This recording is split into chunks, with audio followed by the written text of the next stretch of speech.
I'm Doug here at Global West. And what I have on the table here is a steering system for 59 through 64 Impalas running the 409 engine.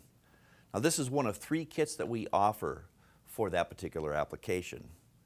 You'll notice here that this has got a steering box. It happens to be a Borgeson steering box. Comes with a complete steering linkage, idler arm, pitman arm, intermediate shaft, and coupler. But what it doesn't have is a sway bar. Now we have other kits that do. There's 2 other kits that are available here. But this particular one, the reason why we don't have a sway bar with it is because you may have already purchased a sway bar for your Impala, and a lot of the sway bars on the market move the sway bar in front of the steering box, so it's closer to the bumper. It's underneath the radiator actually, because it's much larger.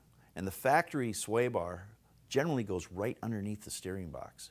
Well, when you do a conversion like this, where we're fixing the geometry and getting everything where it's supposed to be for your bump steer, the stock sway bar no longer will apply, and we have to move it forward.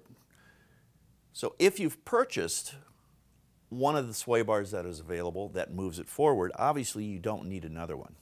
So this particular kit that we have is for those of you who have already purchased an aftermarket sway bar, mounted it, like I said, it goes underneath your radiator, no longer is underneath the steering box itself, and you want the bump steer fixed.